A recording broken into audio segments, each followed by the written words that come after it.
Hi friends, இன்றைக்கி வந்து நம்ம மாலி ஃப்ரைஸோட டப்பா தான் வந்து க்ளீன் பண்ண போகிறோம். வீடியோக்குள்ளே போகிறதுக்கு முன்னாடி நம்ம சேனலுக்கு ஃபஸ்ட் டைம் இருக்கீங்கன்னா சப்ஸ்கிரைப் பண்ணிக்கோங்க. சிறுவாங்க வீடியோக்குள்ளே போகலாம். நம்ம மாலி ஃப்ரைஸோட டப்பா தான் வந்து நம்ம க்ளீன் பண்ண போகிறோம். இதில் வந்து A to Z எல்லாமே சொல்லியிருப்பேன், ஸ்கிப் பண்ணாமல் பாருங்கள்.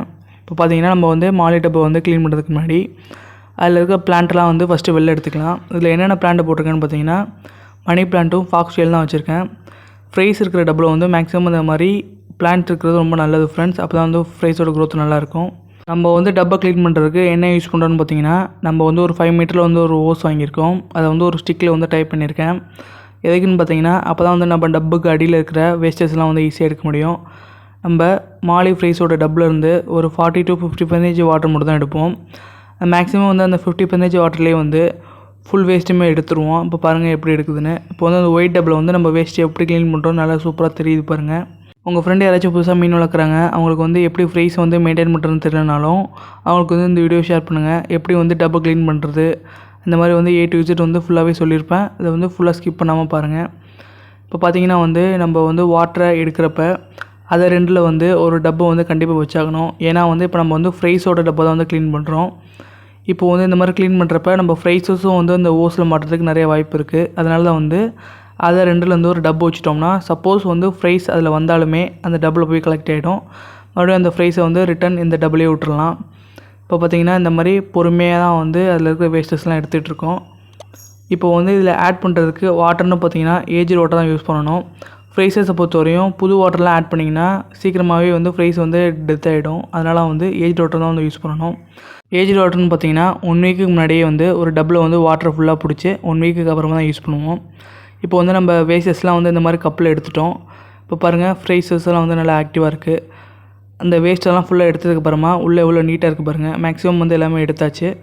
இப்போ வந்து நம்ம ஏஜ்டு வாட்டரை ஆட் பண்ணிக்கலாம். ஏஜ்டு வாட்டருக்கு வந்து நெக்ஸ்ட் அதே ஓஸை வந்து அந்த ஏஜ்டு வாட்டரில் போட்டு ஓஸை வந்து இதில் விட்டோம்னா நம்ம வந்து வாட்டர் வந்து ஃபில் ஆக ஆரம்பிச்சிடும். இதுக்கு எவ்வளோ ஃபில் ஆகணும்னு பார்த்தீங்கன்னா நம்ம வந்து ஒரு 50% எடுத்தோம்னா இப்போ அது கால்குலேட் பண்ணுற மாதிரி அதே மாதிரி 50% வந்து வாட்டர் ஆட் பண்ணிக்கணும். கீழே அந்த லெவல்லேருந்து இந்த லெவல் வரையும் ஆட் பண்ணாலே போதும் ஃப்ரெண்ட்ஸ். இப்போ பாருங்கள் ஏஜ் வாட்டர் வந்து இதில் வந்து ஆட் பண்ணிக்கலாம். இந்த ஓஸ் மூலமாக ஆட் பண்ணுறப்ப அப்போ தான் வந்து நல்லா சீக்கிரமாக வந்து ஆட் ஆகும். அது மட்டும் இல்லாமல் நம்ம ஃப்ரைஸஸுக்கும் வந்து ஸ்ட்ரெஸ் ஆகாமல் இருக்கும். இப்போ பாருங்கள் அந்த தண்ணி போகிற ஃபோர்ஸுக்கு வந்து ஃப்ரைஸஸ்லாம் வந்து அந்த தண்ணியில் விளாடுது. இன்னும் கொஞ்சம் நேரம் கழித்து பார்த்திங்கன்னா அந்த ஃப்ரைஸஸ்லாம் வந்து அந்த ஓஸ் கிட்ட வந்து விளாண்டுட்ருக்கோம். இப்போ வந்து நம்ம பொறுமையாக வாட்டர் வந்து ஆட் பண்ணிப்போம். எதுக்குன்னு பார்த்திங்கன்னா அப்போ தான் ஃப்ரைஸஸ்லாம் வந்து ஸ்ட்ரெஸ் ஆகாமல் இருக்கும். இப்போ வந்து நம்ம ஆட் பண்ணதுக்கப்புறமா நம்ம ஃபிஷ்ஷஸ்க்கு என்னென்ன பண்ணணும் அப்படின்னு பார்த்தீங்கன்னா, நம்ம எடுத்து வச்சுருந்த பிளான்ட்லாம் மறுபடியும் அகைன் இதில் வந்து அரேஞ்ச் பண்ணிக்கலாம். அரேஞ்ச் பண்ணதுக்கப்புறமா நம்ம ஃப்ரைஸஸ் வந்து அந்த பிளான்ட்டை போய் விளாண்டுட்ருக்கோம். எப்பயுமே ஃப்ரைஸ் இருக்கிற டப்பில் வந்து இந்த மாதிரி பிளான்ட்டை வந்து கண்டிப்பாக போட்டு வச்சுருங்க. மேக்ஸிமம் வந்து 1 வீக்குக்கு அப்புறம் பார்த்தனாலே இந்த வாட்டர்லாம் வந்து க்ரீனிஷாக வந்துடும். எவ்வளோக்கு எவ்வளோ வந்து க்ரீனிஷாக இருக்கோ அப்போ தான் வந்து ஃப்ரைஸ் வந்து ஃபாஸ்ட்டாக க்ரோத் ஆகும். இப்போ பார்த்திங்கன்னா மேக்ஸிமம் பிளான்ட்டை வந்து ஆல்ரெடி இருந்த இடத்துலையும் மறுபடியும் வச்சாச்சு. எப்பயுமே ஃப்ரைஸ் இருக்கிற டப்பில் இந்த மாதிரி பிளான்ட்டை போட்டு வச்சுருங்க. அப்போ தான் வந்து ஃப்ரைஸ் வந்து நல்லா ஆக்டிவாக இருக்கும். அது மட்டும் இல்லாமல் ஃபாஸ்ட்டாகவும் வளரும் ஃப்ரெண்ட்ஸ். இப்போ வந்து வாட்டர் சேஞ்ச் பண்ணியிருக்கோம். அதனால் வந்து இதில் வந்து பாக்டீரியா நிறையா இருக்கும். அதுக்காக வீட்டில் இருக்கிற கல்லுப்பை வந்து கொஞ்சமாக தண்ணியில் போட்டுக்கலாம்.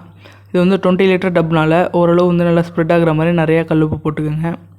கல்லுப்பு போடுறது மூலமாக அதில் இருக்கிற வந்து பாக்டீரியா இந்த மாதிரி குட்டி குட்டி பாக்டீரியா இருந்துச்சுன்னா அதெல்லாம் வந்து கில் பண்ணிடலாம். நெக்ஸ்ட்டு பார்த்திங்கன்னா நம்ம பெட் ஷாப்லேருந்து வாங்கிட்டு வந்திருந்த ப்ளூ மெடிசன் அப்படின்னு சொல்லுவாங்க. அது என்னென்னு பார்த்தீங்கன்னா ஆன்டி ஃபங்கல் மெடிசன் தான். அதை வந்து நெக்ஸ்ட்டு இந்த ஸ்டெப்புக்கு அப்புறம் அதை போட்டுக்கலாம். எப்போயுமே டபுள் க்ளீன் பண்ணோன்னே இந்த மாதிரி கல்லுப்பும் ப்ளூ மெடிசனும் கண்டிப்பாக போட்டுடணும். அப்போ தான் வந்து ஃப்ரைஸும் சரி ஃபிஷ்ஷும் சரி எந்த ஒரு பாதிப்பும் இல்லாமல் சூப்பராக வளர்க்க முடியும். வாங்க ப்ளூ மெடிசனை வந்து இந்த டப்புக்கு ஏற்ற மாதிரி ஒரு 4 ட்ராப்ஸ் போட்டுக்கலாம். இந்த டப்பில் வந்து 4 ட்ராப்ஸ் போட்டோன்னா பார்த்திங்கன்னா அது கொஞ்சம் லேட்டாக தான் டைல்யூட் ஆகும். ஸோ அதனால் வந்து நம்மளே வந்து சீக்கிரமாக கலந்து விட்டுறலாம். கலந்து விட்டதுக்கப்புறமா தண்ணி வந்து நல்லா செட் ஆனதுக்கப்புறம் தான் வந்து நம்ம ஃப்ரைஸுக்கு வந்து ஃபுட்டு போடுவோம். ஃபுட்டுன்னு பார்த்திங்கன்னா நம்ம வந்து பெல்லட்டை தான் வந்து க்ரஷ் பண்ணி போட்டுட்ருக்கோம். இப்போ வந்து ஃபஸ்ட்டு தண்ணி வந்து ஒரு 10 மினிட்ஸ் வந்து நல்லா செட் ஆகட்டும். செட் ஆகிற வரையும் வெயிட் பண்ணுங்கள். வெயிட் பண்ணதுக்கப்புறமா நம்ம ஃப்ரைஸுக்கு வந்து ஃபுட்டு போடலாம். அப்போ தான் வந்து ஃப்ரைஸும் நல்லா சூப்பராக சாப்பிடும், தண்ணியும் நல்லா செட் ஆகிடும். இந்த வீடியோ உங்களுக்கு பிடிச்சிருந்தா லைக் பண்ணுங்கள். உங்கள் ஃப்ரெண்டு யாராச்சும் புதுசாக மீன் வளர்க்குறாங்க அவங்களுக்கு வந்து இந்த வீடியோ ஷேர் பண்ணுங்கள். அது மட்டும் இல்லாமல் நம்ம ஃப்ரைஸஸ் வந்து எப்படி கேர் பண்ணணும் அப்படிங்கிற வீடியோ நம்ம சேனலில் வரும். மறக்காமல் சப்ஸ்கிரைப் பண்ணிக்கோங்க. நம்ம சேனலில் பார்த்தீங்கன்னா மாலி ஃபிஷ்ஷோட டப் க்ளீனிங்கும் போட்டிருக்கோம். பார்க்காதவங்க அதையும் போய் பார்த்துக்கோங்க. உங்கள் ஃப்ரெண்டு யாராச்சும் புதுசாக மீன் வளர்க்குறவங்களுக்கு இந்த வீடியோ கண்டிப்பாக ஷேர் பண்ணிடுங்க. இந்த வீடியோ உங்களுக்கு பிடிச்சிருந்தா லைக் பண்ணுங்கள். நம்ம சேனலுக்கு ஃபஸ்ட் டைம் வரீங்கன்னா சப்ஸ்கிரைப் பண்ணிட்டு சப்போர்ட் பண்ணுங்கள். அப்படியே சைடில் இருக்கிற பெல் ஐக்கானை கிளிக் பண்ணிட்டு ஆல்னு கொடுத்தீங்கன்னா நான் போகிற வீடியோ உங்களுக்கு ரெகுலர் வரும். நெக்ஸ்ட்டு நம்ம வந்து என்னென்ன அப்டேட் பண்ணுறோங்கிறத பார்க்கலாம். Okay, bye friends.